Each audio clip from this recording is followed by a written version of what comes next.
Breaking news చూస్తున్నాం. తెలంగాణలోని మహిళా ఐఏఎస్ అధికారులను కించపరుస్తూ కథనం ప్రసారం చేశారన్న అభియోగంపై సిట్ చర్యలు ప్రారంభించింది. ఎన్టీవీ జర్నలిస్ట్ ను సిసిఎస్ పోలీసులు అదుపులోకి తీసుకున్నారు.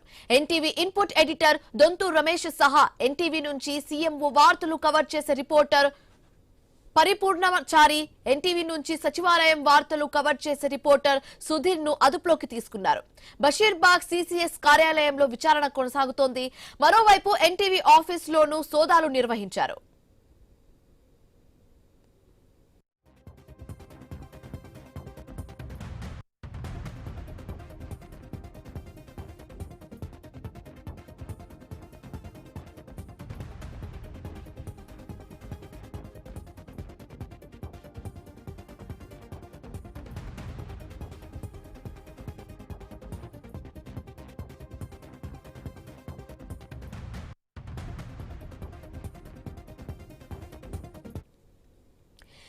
ఆల్ ఇండియా సర్వీస్ అధికారులను కించపరుస్తూ ప్రసారం చేసిన కథనాలపై 8 మందితో తెలంగాణ డీజీపీ సిట్ ఏర్పాటు చేశారు.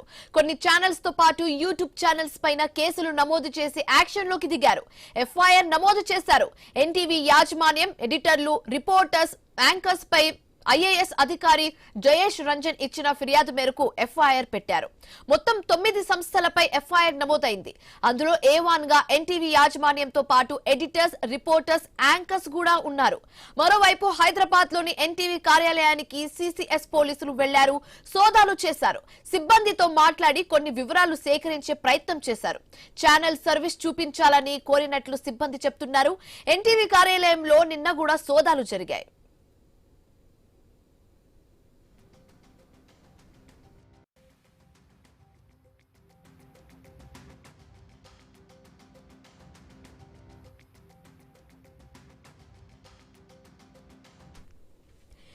తెలంగాణలోని మహిళా ఐఏఎస్ అధికారులను కించపరుస్తూ కథనం ప్రసారం చేశారన్న అభియోగంపై సిట్ చర్యలు ప్రారంభించింది. ఎన్టీవీ జర్నలిస్ట్ ను సిసిఎస్ పోలీసులు అదుపులోకి తీసుకున్నారు.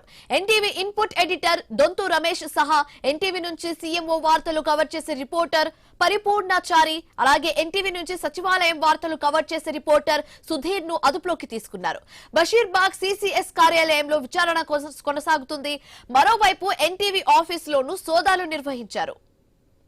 ఆల్ ఇండియా సర్వీస్ అధికారులను కించపరుస్తూ ప్రసారం చేసిన కథనాలపై మొత్తంగా 8 మందితో పాటు తెలంగాణ డీజీపీ సిట్ ఏర్పాటు చేశారు. కొన్ని ఛానల్స్ తో పాటు యూట్యూబ్ ఛానల్స్ పైన కూడా కేసులు నమోదు చేసి యాక్షన్ లోకి దిగారు. ఎఫ్ఐఆర్ నమోదు చేసుకున్నారు. ఎన్టీవీ యాజమాన్యం, ఎడిటర్స్, రిపోర్టర్స్, యాంకర్స్ పై కూడా ఐఏఎస్ అధికారి జయేష్ రంజన్ ఇచ్చిన ఫిర్యాదు మేరకు ఎఫ్ఐఆర్ నమోదు చేశారు. మొత్తం 9 సంస్థలపై ఎఫ్ఐఆర్ నమోదైంది. అందులో A1 గా ఎన్టీవీ యాజమాన్యంతో పాటు ఎడిటర్లు, రిపోర్టర్లు, యాంకర్లు కూడా ఉన్నారు. మరోవైపు హైదరాబాద్ లోని ఎన్టీవీ కార్యాలయానికి సిసిఎస్ పోలీసులు వెళ్లారు, సోదాలు చేశారు. సిబ్బందితో మాట్లాడి కొన్ని వివరాలు సేకరించే ప్రయత్నం చేశారు. ఛానల్ సర్వర్ చూపించాలని కోరినట్టు సిబ్బంది చెప్తున్నారు. ఎన్టీవీ కార్యాలయంలో నిన్న కూడా సోదాలు జరిగాయి.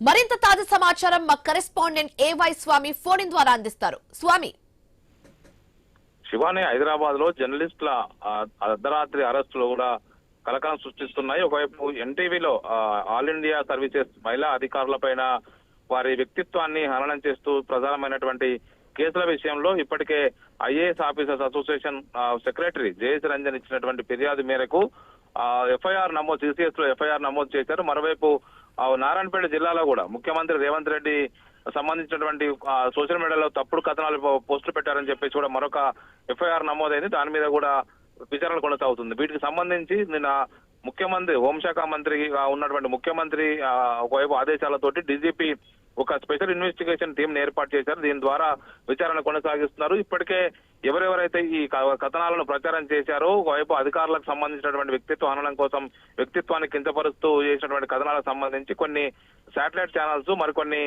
యూట్యూబ్ ఛానల్స్ పైన ఒకవైపు కేసులు నమోదు చేసి ఎఫ్ఐఆర్ చేశారు. ఎఫ్ఐఆర్ చేసి విచారణ కొనసాగిస్తున్నారు. ఇందులో ఎన్టీవీ సంబంధించినటువంటి రిపోర్టర్లు, ఒకవైపు ఇన్పుట్ ఎడిటర్ దొంతు రమేష్, ఒకవైపు ఇద్దరు రిపోర్టర్లు పరిపూర్ణచారి, సుధీర్ ఇద్దరిని కూడా రాత్రి పోలీసులు అదుపులోకి తీసుకున్నారు. ఒకవైపు కుటుంబంతో విదేశాలకు వెళ్తున్నటువంటి రమేష్ ని శంషాబాద్ ఎయిర్పోర్ట్ లో అదుపులోకి తీసుకొని సిసిఎస్ కార్యాలయం తీసుకొచ్చారు. సిసిఎస్ కార్యాలయంలో విచారణ కొనసాగుతుంది. ఈ కథనాలు ఎవరు రాశారు, ఏ విధంగా దీన్ని ప్రచారం చేశారు అనేక అంశాలపైన కూడా విచారణ కొనసాగిస్తున్నట్టు తెలుస్తుంది. మరోవైపు ఎన్టీవీ కార్యాలయంలో ఒకవైపు సిసిఎస్ పోలీసులు సోదాలు నిర్వహిస్తున్నారు. అందులో ఉన్నటువంటి ఒకవైపు వీడియో ఫుటేజ్ సంబంధించినటువంటి సర్వర్లు కావచ్చు, వాటికి సంబంధించినటువంటి ఆధారాలను సేకరించడం కోసం నిన్న సోదాలు నిర్వహించారు. నిన్న వార్తా కథనం చదివినటువంటి యాంకర్ ను, అదేవిధంగా ఒకవైపు ఎడిటోరియల్ సంబంధించినటువంటి చీఫ్ ఎడిటర్ అందరినీ కూడా వారికి సంబంధించినటువంటి వివరాలు తీసుకొని సంబంధించిన స్టేట్మెంట్ రికార్డ్ చేసుకున్నట్టుగా కూడా తెలుస్తుంది. ఈ రోజు మరొకసారి ఎన్టీవీ కార్యాలయంలో సిసిఎస్ పోలీసులు సోదాలు నిర్వహిస్తున్నారు. లోపల సిబ్బంది అంతా కూడా ఎలాంటి సెర్చ్ వారెంట్ లేకుండా ఈ విధంగా వచ్చారని చెప్పి వాళ్ళు కూడా ప్రొటెస్ట్ చేస్తూ ఉన్నారు. దీంతో అక్కడ కొంత అడవుడైతే కొనసాగుతుంది. మొత్తానికి ఈ వార్తా కథనాలు ప్రచారం చేసినటువంటి ఛానల్స్ పైన వరుసగా ఈ ఎఫ్ఐఆర్ అయితే నమోదు అయ్యాయి. ఇందులో ప్రధానంగా ఎన్టీవీ పైన సోదాలు అయితే కొనసాగుతున్నాయి. Shivani. Right, thank you Swamy.